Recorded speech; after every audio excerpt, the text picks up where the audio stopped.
এই গাছটার মধ্যে এখন যদি এইখানে একটা মরিচ হয় তাহলে মানে বুঝলাম না কীরকম হবে। দেখেন এই যে এই গাছটার মধ্যে যদি একটা মরিচ হয় তাহলে কীরকম দেখা যাবে। আসসালামু আলাইকুম বন্ধুরা, তো আশা করি সবাই ভালো আছেন এবং সুস্থ আছেন। আলহামদুলিল্লাহ আমি এখন একদম ঠিক আছি এবং সুস্থ আছি। তো সবার দোয়া এবং ভালোবাসায় আল্লাহ তাআলার রহমতে আগের মতো সব ঠিকঠাক হয়ে গেছে এবং বর্তমান আমি ভীষণ খুশি। আর এখন চতুর্দিকে শুরু হয়েছে কাজের মৌসুম, কেননা এটা চাষবাসের মৌসুম। এই জন্য আমি ভিডিওতে আসতে পারি না, মানে আপনাদের সেইভাবে ভিডিও উপহার দিতে পারছি না, তার জন্য দুঃখিত। বর্তমানে ভীষণ ব্যস্ততার মধ্যে কাটতে এই যে ধান তোলা, তারপর বর্তমান তামাক ভুট্টা লাগানো, এগুলো নিয়ে ভীষণ ব্যস্ত। এই জন্য আমি ক্যামেরার সামনে আসতে পারি না। তো যাই হোক, আশা করছি যে রেগুলার আপনাদেরকে নতুন নতুন ভিডিও উপহার দেব। তো সম্পূর্ণ ভিডিও জুড়ে সাথেই থাকবেন, আশা করছি ভালো লাগবে। আর এদিকে এই যে দেখেন গাড়ি চাষ দিচ্ছে, আমাদের এই যে জমি চাষ দিচ্ছে, রেডি করতেছে। তো গত 2 দিন আগে আমাদের তামাক গাড়া হয়েছে 25 থেকে 28 শতাংশ জমির মধ্যে। আবারও লাগানো হবে, লাগানোর বাকি আছে আরও 15 শতাংশ জমি। তো ওগুলা লাগাইলেই শেষ হয়ে যাবে। তারপর ভুট্টা একটু দেরি হবে। এই যে গাড়ি দেখেন চাষ দিচ্ছে সকাল সকাল, সকাল বলতে এখন কিন্তু 10টা পার হয়ে গেছে।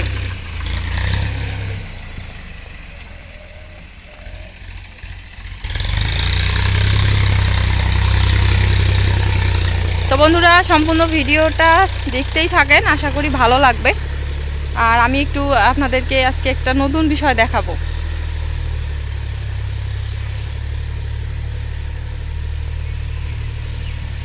তো কার কি অবস্থা কমেন্ট করে একটু জানাবেন, দিনকাল কেমন যাচ্ছে।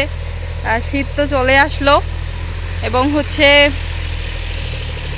বর্তমান শীতের ফিলিংস কীরকম কমেন্টে জানাবেন। আর এই মুহূর্তে কে কোথায় থেকে যুক্ত হয়েছেন আমার ভিডিওতে অবশ্যই জানাবেন। তো ভীষণ ভালো লাগতেছে আপনাদের সাথে ভিডিও শেয়ার করে। আশা করছি সম্পূর্ণ ভিডিও যদি সাথেই থাকবেন আপনাদেরও অনেক ভালো লাগবে।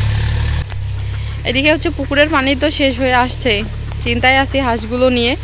হাঁসগুলো তখন কই যাবে, কি করবে, পানি নাই আশেপাশে। আছে বড় বড় পুকুর আছে, কিন্তু ওগুলাতে তো নামতে দেওয়া যাবে না। আর একটা বিষয় খুবই ভালো লাগতেছে, হাঁসগুলো থেকে আমি ডিম পাবো কয়েকদিনের মধ্যে আশা করা যায়, ওইরকম লক্ষণ দেখতেছি। আর হাঁসগুলোর ওয়েট এখন পুরোপুরি হয়ে গেছে, মানে ডিম দেওয়ার জন্য যতটুকু প্রয়োজন দেওয়া হয়ে, মানে ওয়েট হয়ে গেছে।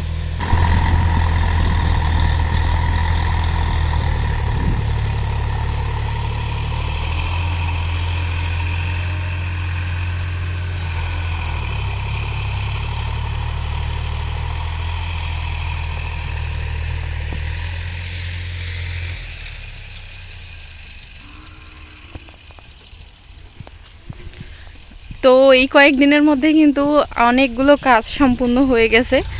এইদিকে আমার ছাগলের খামারের কিছু ছাগল বিক্রি করার জন্য প্রিপারেশন নিচ্ছি, আবার খাসি বিক্রি করছি। তারপর ধান তোলা শেষ এবং এদিকে তামাক প্রায় লাগানো শেষ। তারপর এখন ভুট্টা চাষের প্রস্তুতি নিচ্ছে। এই যে দেখেন আমাদের তামাক লাগাইছে। হ্যাঁ, তো এগুলো এখন বোঝা যাবে না, সকালবেলা সব থেকে বেশি ভালো হয় আর কি। তামাক লাগাইছে এই পাশে, এগুলা যে তামাকের পুলি বলি আমরা। তো তামাকের পুলিগুলো আরো বড় হবে আর ওইদিকে লাগাবে। তো একটা বিষয় আপনাদের সাথে একটু শেয়ার করব, সেটা আমাদের যে মরিচের পুলিগুলো দেখতে পাচ্ছেন, এই যে মরিচের চারাগুলো হয়েছে, অনেকগুলো মরিচের চারা, দেখেন অনেকগুলো মরিচের চারা হয়েছে। তো একটা বিষয় খুবই আশ্চর্য লাগতেছে, সেটা যে এই যে মরিচের চারাগুলো দেখেন কতটুক চারা। তো মরিচের চারার মধ্যে মানে ফুল হওয়ার যে কুড়িগুলো, সেগুলো কিন্তু অলরেডি বের হয়ে গেছে। এবং একটা মরিচের চারা থেকে মাঝখানে আবার ডাল বের হয়েছে, এই যে দেখেন।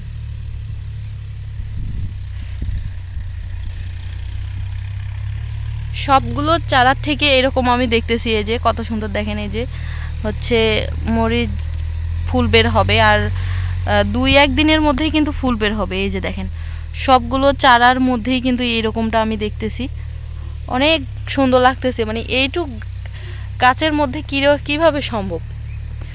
সবগুলোই হচ্ছে আল্লাহ তাআলার রহমত।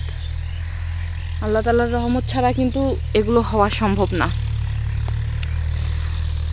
সবগুলোই আল্লাহ তাআলার রহমত। এই জন্য যখন যে পরিস্থিতিতেই থাকি না কেন, আর শুধু আমার কথা বলতেছি না, আপনাদেরকেও বলতেছি, পরিস্থিতি বা সিচুয়েশান যেরকমই হোক না কেন সব সময় আলহামদুলিল্লাহ বলবেন। কেননা ভালো মন্দ সব কিছু আল্লাহ তাআলাই ভালো বুঝবেন, এবং হচ্ছে কার কীরকম পরিস্থিতির মধ্যে মানে যাচ্ছেন সেটাও কিন্তু একমাত্র আল্লাহ তাআলার হুকুমেই হচ্ছে। এই জন্যে ভালো সময়ও আলহামদুলিল্লাহ এবং খারাপ সময়ও আলহামদুলিল্লাহ, আল্লাহর উপর ভরসা রাখতে হবে। ঠিক আছে? এই যে দেখেন মরিচের এই যে ফুল বের হবে, ভীষণ ভালো লাগতেছে এই বিষয়টা দেখে। শুধু যে এইখানে তা নয়, ওই পাশে কিন্তু আমাদের হচ্ছে যেখানে আমি আলু চাষ করছি, অর্থাৎ আমরা আলু লাগাইছি, কিন্তু আমরা হচ্ছে যেগুলাকে হল্যান্ডার আলু বলি, বড় আলু, মাড্ডাই আলু বলে কেউ কেউ, তো ওগুলো আলু হচ্ছে আমরা লাগাইছি। ওইদিকেই কিন্তু প্রায় 4% জমির মতো এইভাবে আমরা মরিচের পুলি ছিটাইছি। আসলে ওগুলা হচ্ছে এতদিন বড় হয়ে যাইতো, কেননা ওইখানে ওই জায়গাটাতে আমরা ধান শুকাই নিয়েছিলাম এই কয়েকদিন আগে, এই জন্য হচ্ছে ওই জায়গাটা আমরা চাষ করতে পারিনি। এখন হচ্ছে ওখানে মরিচের পুলি ছিটাই দিছে, আলু চাষ করছে ওইখানে, তারপর হচ্ছে রসুন পেঁয়াজ ওই দিকে আছে, ওই সাইডে আছে। তো ওগুলা হচ্ছে এখনও হয়নি, তবে ওগুলা গজাইলে আপনাদেরকে দেখাবো, শেয়ার করব অবশ্যই। তো এই বিষয়টা দেখে আমার খুবই ভালো লাগতেছে কিন্তু বর্তমানে, যে এতটুকু চারার মধ্যে এইভাবে মরিচের ফুল আসছে এবং মরিচ হবে, ভীষণ ভালো লাগতেছে।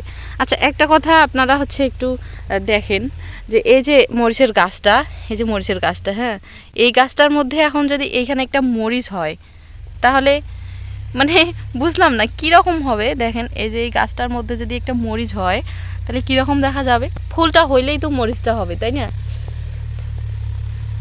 বিষয়টাই কিন্তু অনেক মানে সুন্দর লাগতেছে ভাবতেই। তো হইলে অবশ্যই আপনাদেরকে দেখাবো যে কীরকম দেখা যায়।